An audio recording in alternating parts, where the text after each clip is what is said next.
I'm Jezebel, firstcomicsnews.com, and I am here with Tom Misuraca. And we're at Wondercon 2019. Yay! And I just was on a panel on how to achieve media attention for your independently published project. And Tom walked up, and I guess Tim. Tim, who's also on the panel. Yes. And so we kind of chitty-chatted and decided that we wanted to do an interview. So, Tom, who are you? What do you do?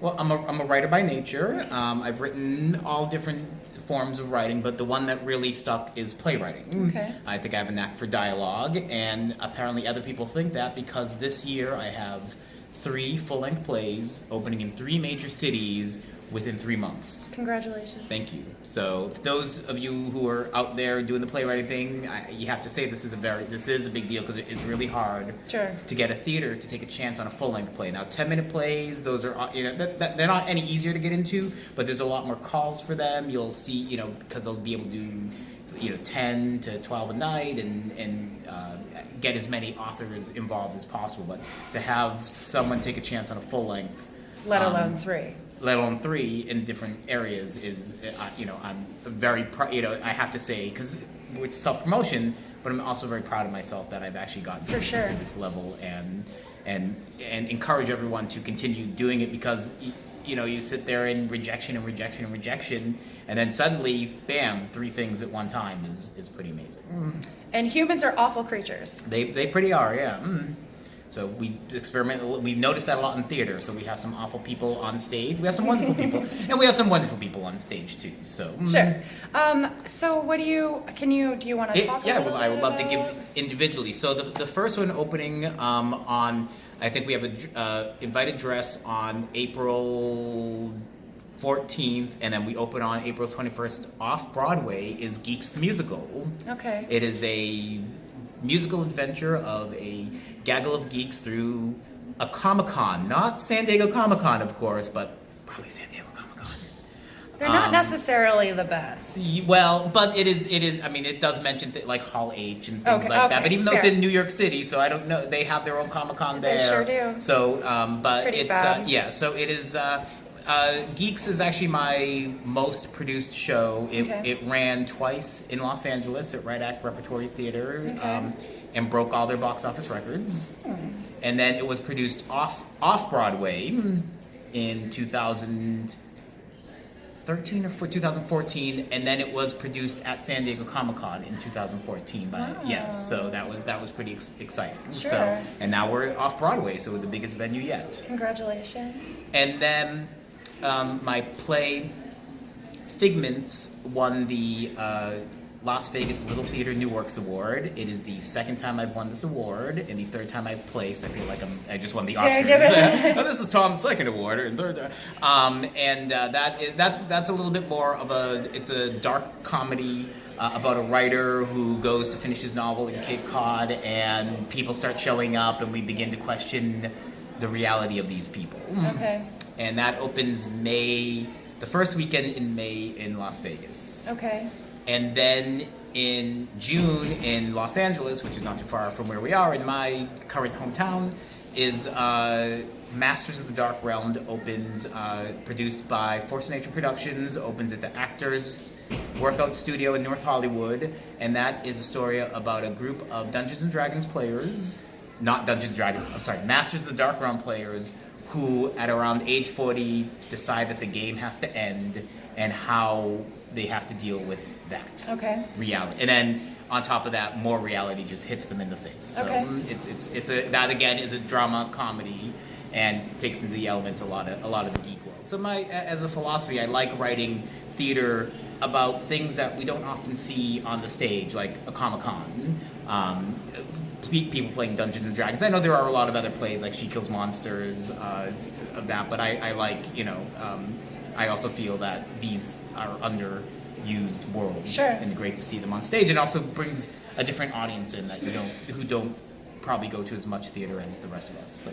So how does someone find information? Like, let's say they watch this video and they decide they want to go see your show. Like, how do they? Well, for Geeks the Musical, we do have a website called geeksthemusical.com. Okay.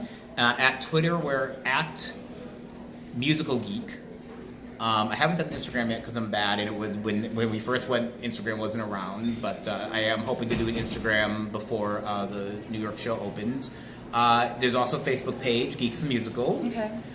Or you can find me, my website. This is why we talk about marketing. You keep even though I have a long last name, Misuraca, I'm abbreviated it for my website. I am tommiz.com. That's TOMMIZ. 6 letters. TOMMIZ, tommiz.com. Very easy to find. For sure. Yeah, and sometimes I update it. So, but that's, I try to keep that as updated. And yeah, I'm always doing stuff all around Los Angeles and the rest of the world, but I'm very excited about these 3 projects I have going on. I'm excited for you. Yes. It's a big deal. I know. Yeah. So I will definitely be in New York the first 2 weeks of May to see the probably the mid run of Geeks the Musical. Unfortunately, and this is, I didn't book it properly because I didn't realize that the Las Vegas show was going to be that same time. So a sad problem to have is you have too many shows. You can't book them all. But the one in Los Angeles, I should be at most every show, Masters of the Dark Realm. So, I mean, what else do you, like, I mean, you've got a lot of work going on. Oh, like... yeah. Well, so then I have the short play. So I have a short play opening in London in May, I think. I also, so aside from geeky stuff, I also write a lot of plays that have to do with the other end of the geeky stuff. So last year, the same company, the Black Cat Theater, and they do something called the Millennials, which takes on sort of modern technology and stuff. So last year they did one called Disconnected. So they did a reading of my play called Swipe Left, and they loved it so much they're actually thinking of turning it into a short film. We'll see if that happens. And then this year they're doing one about Battle of Perspectives, and I sent them When Mom Swipes Right. So it's just a little tale about a son very upset that his mom is meeting men on Tinder. Okay. Which can be very relatable. It can be, yes. I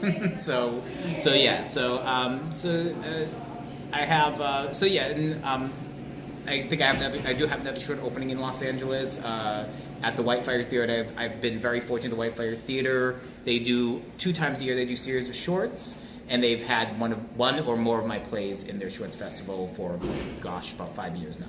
Okay, so how long have you been writing plays? I've been writing plays for. I've really got. I mean, all my life I've had like that one play that always kind of been around. And about maybe 15 years ago, I really said, okay, let me see where this plays, because I did publish a novel a few years ago called Lifestyles of the Damned, through James A. Rock, and it was exciting to get that done and out there, but it was a little anticlimactic because once it was published, there was no because it wasn't Random House, it wasn't some big thing that's going to have a big press release, so I kind of felt I didn't get the feedback that I wanted. And then I said, all right, I'm done with prose for a little while. I want to get back and exploring theater.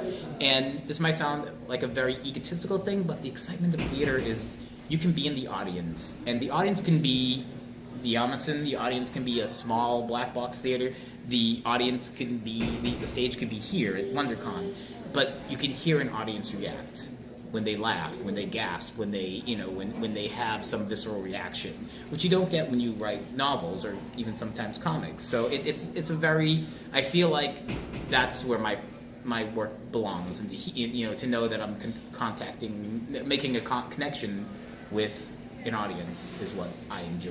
Instant gratification. And it is instant gratification, but even if I'm not there, sometimes it's not, I've gotten a couple of letters, that really spoke to me, or really felt something about that. And again, I'm sure that happens in all other forms, but something about theater, it just really, I just really love being a part of it. I love, even if I'm not there, making contacts with the people who are playing my roles in other parts of the world, and it's just wonderful. But on top of that, I also do still continue to write prose. I just collected a bunch of my short stories that were published way back in the 1990s, probably before you were born. Oh, I'm 85. So I am in my 30s. Yeah, so back before all this digital stuff, there were these little literary magazines that would publish your writings if they liked them. And I felt a lot of that, now that a lot of them are gone, I wanted to find a place to collect them and publish them. So I did it myself through, self-published. So it's available on Amazon. It's called If You Read This, You May Die, and it's very eagerly the early works of Thomas J. Misuraca. So hopefully there'll be more later works. How has that? You've been around before the internet was really a thing. Mm-hmm. How has it changed for you, and how have you been able to keep up with the changing world? It's a blessing and a curse, because something like Facebook is a wonderful way to advertise that you have a show coming up, that you have this book published. I do also get a couple of short stories published every year. I just had one in, is it Fourth Magazine out of LA, Galaxies Apart, just was published last month in there. And you can just post it and your friends and everyone will go see it. But there's also so much noise out there that you are wondering, are you actually reaching somebody? So in the panel you were just talking about, you said, yes, you have to go out and still meet people in this day and age. So I think it's a tool, but like all tools, you have to use it with all your other tools. Sure. So yes, you have to have a website and social media page, but you still have to go to a comic book store and hand them something. Or you have to go to a comic convention and talk to people and be like, hey, this is my musical that's going on. Look up at it at geeksthemusical.com, or here's my short story on this. So it's a wonderful tool, but I think too many people rely on it as that. Like I go through my inbox and I get all these invites for plays, and I kind of forget about them because they send you the invite and they think that's it. Oh, they know about my play. It's like, no. There's so much noise out there that even on your own personal Facebook, you're not going to remember all these invites that you get. And it doesn't, it's just because you post it on Facebook doesn't mean your friends actually get to see it. Exactly. Yeah. And, and yes, and that just means you have to know how to market that stuff too, reposting and finding fun things about it. And so it's a lot of work, and that's, and all of it's a lot of work. So, it's from the beginning to the end. You got to write it. That's a lot of work, but your job's not done there. For theater or most everything, you got to submit it, produce it yourself, or find a way to do it. You're not done there because then you have to promote it and you have to, So it's a lot of work, and anyone who does it, I'm proud of you for doing it and keep doing it, because it's because then again, as we say, then one day you wake up and you have 3 shows opening in 3 months, and you're like, damn. Let's pop open the champagne. For sure. Yeah. So is there anything else you want to mention? So I mentioned the first book, If You Read This, You May Die. I also published a book with a friend of mine called Rob Warner. His name is Rob Warner. The book is called The Department of Lost Souls, and we just published that last year. And it was something we wrote just for fun in a round. Like, I'd write a chapter, he'd write a chapter, and we just kind of try to put each other in a cliffhanger that the other one would have to work off of. And then when we got to the end of it, we're like, this is actually some good writing. Yeah. So we polished it up so it's not as cliffhangy. Sure. All of them are not as cliffhangy, and it has a nice cohesiveness to it. And it's a lot of fun, and I'd say it's up there in the realm of Good Omens and Hitchhiker's Guide to the Galaxy, that sort of light and frothy writing with wacky characters, wacky situations. We have a giant cannoli on wheels, and beatnik mafia people and angels and everything you could ask for in a book. So cool. So I did mention earlier I have one question that I ask everyone, and my question is, if there was one thing that you would want people to know, which they may not. If there was one thing you would want every person in the world to know, what would it be? About me personally, or about... However you interpret that question. I would want people to know, and I'm really not trying to pander here, but I want people to know that, persistence and persistence pays off. Sure.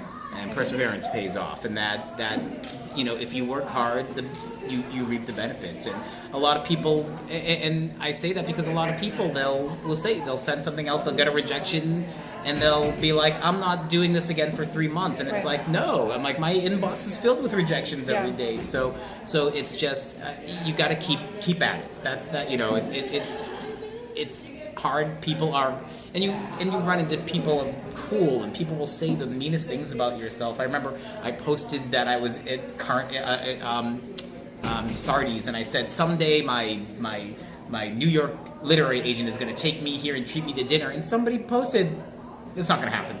That's awful. So there's a lot of people in the world, and I guess my other thing is like, just be nice to each other. It's really, it's so much easier to be nice to each other than to be a jerk. So, Sure. And I've been jerks. I've been a jerk because someone watching this be like, he was a jerk to me that time, and we all been jerks. But let's all try to be a little nicer to each other. I love that. So, okay, and that's, and my writing is a lot about, especially the plays. It's all these misfits, but they all find a home, because I think we all have a home up there. So I guess that's 3 things I want people to know: keep at it, don't be a jerk, and don't worry. There's always a home up for you. It might take a long time, but you will find your place in this world. That's beautiful. Thank That's you. absolutely beautiful. Okay, and again, I'm Jezebel. This And is Tom. Tom Misuraca.